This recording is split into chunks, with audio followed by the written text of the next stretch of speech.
નમસ્તે મિત્રો, હું છું ગોપાલ ઇટાલિયા. અત્યારે હું અહીંયા ભેસાણ તાલુકાના માલીડા ગામમાં ઊભો છું. કિરીટ પટેલે લોકશાહી ઉપર કાળી ટીલી કલંક લગાવવાનું કામ કર્યું છે. કિરીટ પટેલે ગુંડાગીર્દી કરીને ચૂંટણી પ્રક્રિયા ઉપર અને ખાસ કરીને જુનાગઢ જિલ્લામાં એમાંય વિસાવદર વિધાનસભામાં કલંક લગાવવાનું કામ કર્યું છે. આ વિસાવદર વિધાનસભાના ઇતિહાસમાં ક્યારેય બીજી વખત ચૂંટણી નથી થઈ, પણ આજે આ માલીડા ગામમાં બીજી વખત મતદાન ચાલે છે. આજે 21મી તારીખ જૂન મહિનો. દોસ્તો, 19 તારીખે જ્યારે મતદાનનો દિવસ હતો ત્યારે હું આ પંથકમાં આ ગામમાં હતો, અને આગળ કરિયા ગામમાં હતો, એની આગળ વાઘણિયા ગામમાં હતો. કિરીટ પટેલ પોતે ગુંડાઓની જેમ અને એની હારે બીજા 10, 15, 20 જેટલા ગુંડાઓ કાળા સ્કોર્પિયો લઈ સૌથી પહેલા વાઘણિયા ગામમાં બોગસ મતદાન કિરીટ પટેલે પોતે કર્યું. ગુંડાઓની જેમ મારામારી કરી, પ્રિસાઇડિંગ અધિકારને માર માર્યો, બોગસ મતદાન કર્યું. વાઘણિયાથી આગળ નીકળી કરિયા ગામમાં કિરીટ પટેલ અને એના ગુંડાઓ આવ્યા. કરિયા ગામની અંદર પણ બૂથમાં ઘૂસી જઈ પ્રિસાઇડિંગ અધિકારીએ ગાળી ગલોચ કર્યો, મારામારી કરી. ત્યાંથી આગળ નીકળી અને આ માલીડા ગામમાં આવ્યા, અને હું 19 તારીખે પાછળ જ હતો.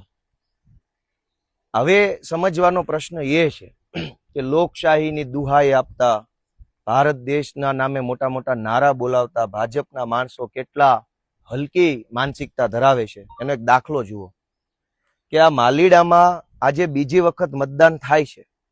ભારતના ચૂંટણી પંચે એવું સ્વીકાર્યું કે અહીંયા 19 તારીખે બૂથ કેપ્ચરિંગ થયું, એટલે કે બૂથમાં 50 ગુંડા ઘૂસી ગયા, 50 ગુંડાઓએ નકલી મત નાખ્યા, અને એના કારણે આખી મતદાન પ્રક્રિયા ડિસ્ટર્બ થઈ.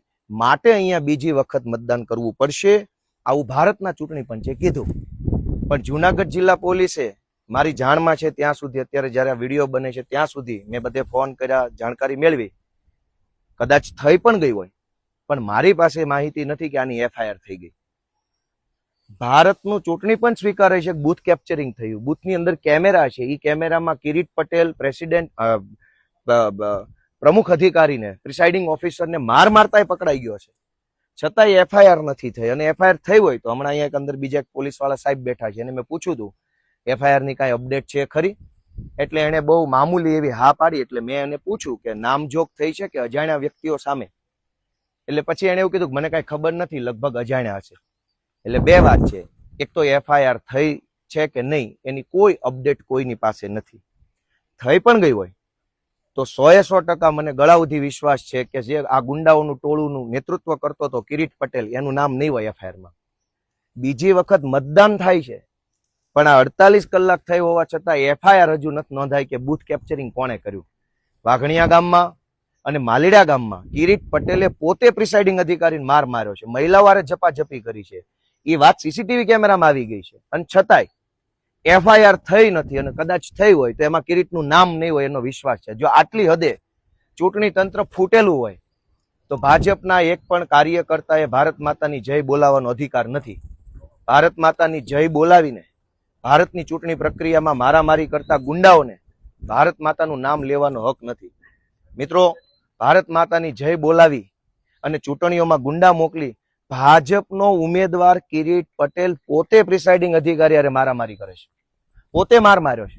અને ભાજપના માણસોએ માર ન માર્યો હોત તો અત્યાર સુધીમાં FIR ને ધરપકડ ને સરઘસ ને બધું થઈ ગયું હોત. જો ભાજપ સિવાયની પાર્ટી કે અપક્ષનો કોઈ વ્યક્તિ હોત મારામારી તો આ બધા સિંઘમ ઉભા લુગડા કાઢી નાખે. પણ હવે કિરીટ પટેલે પોતે માલીડામાં આવી અને પ્રિસાઇડિંગ અધિકારને માર માર્યો છે. બૂથની અંદર રહેલા CCTV કેમેરામાં આ ઘટના આવી ગઈ છે, છતાંય તે જુનાગઢ જિલ્લાના સિંઘમમાં ગાંડુભાઈ કેમ હાલે છે? ભાજપ વાળાની ગાડી છે, લે બોલો. 2 નંબરના ધંધા કરવા તો આખી ટોળકી નવરી છે. આ માલીડા ગામમાં કોકને આધાર કાર્ડ કઢાવવું હશે તો એકેય ભાજપ વાળો નહીં મળે. તો મારો વિષય એટલો હતો કે ભારતના ચૂંટણી પંચે સ્વીકાર્યું કે બૂથ કેપ્ચરિંગ થયું છે, પણ જુનાગઢ જિલ્લા પોલીસને બૂથ કેપ્ચરિંગ કરનાર ગુંડાઓ અને ગુંડાઓનો સરદાર કિરીટ પટેલ મળતો નથી. બૂથની અંદર કેમેરા હતા, કેમેરામાં આવી ગયું હશે કે કોણે આવીને કેટલી મારામારી કરી. એ વાતને આ જેટલા કલાક થયા તો પોલીસને એના હગડ મળતા નથી. કેટલી હદે તંત્ર એકતરફી કામ કરતું છે. તમે વિચારો દોસ્તો, વાઘણિયા આ માલીડા ગામ છે અને આ બધા સિંગમ સાહેબો ઊભા છે મોટા મોટા, પણ કઈ કામકાજ છે નહીં, બધું કિરીટ પટેલની ગુલામી સિવાય કઈ છે નહીં. હું બોલું, ગોપાલ ઇટાલિયા બોલે તો બધાને કડવું લાગે છે, દેશી ભાષામાં વહમું લાગે છે. ગોપાલ ઇટાલિયા આમ બોલે છે, તેમ બોલે છે. અમે બૂથમાં જઈને કોઈ પ્રિસાઇડિંગ અધિકારીને લાફા નથી મારી લીધા. અમારા શબ્દો કડવા છે, અમારું કામ હલકું નથી. કિરીટ પટેલે આ માલીડા ગામની આ સ્કૂલમાં આવી પ્રિસાઇડિંગ અધિકારી મહિલાઓની હારે ઝપાઝપી કરી લીધી. સીસીટીવી કેમેરામાં છે. ચૂંટણી પંચ છે એ ધૂતરાષ્ટ્ર બની ગયો, એને કઈ દેખાતું જ નથી, આંખે અંધાપો આવી ગયો છે.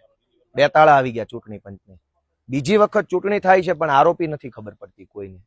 તો આટલી હદે ખુલ્લે આમ ગુંડાગીર્દી કિરીટ પટેલે કરી વિસાવદર વિધાનસભાની અંદર કલંક લગાવવાનું કામ કર્યું છે. આ વિસાવદર વિધાનસભામાં કેશુ બાપા જેવા, રત્ના બાપા જેવા, પોપટ બાપા જેવા, કુરજી બાપા જેવા સન્નિષ્ઠ આગેવાનો આ પંથકમાંથી પેદા થયા અને જનતાનું નેતૃત્વ કર્યું. આ તમામ આગેવાનોએ આ જનતાને બળ આપ્યું, હિંમત આપી, મદદ આપી. અને જે ધરતી ઉપર કેશુ બાપા કે રત્ના બાપા કે કુરજી બાપા જેવા આગેવાનો, એ ધરતી પર આ કિરીટ જેવા ગુંડાઓ આવ્યા. એટલે કેટલી હદે પતન થયું હશે વ્યવસ્થાનું, એ તમે વિચારો, ન્યાય નિર્ણય કરો, પરિણામ જે આવે તે. સૌને ભારત માતાની જય.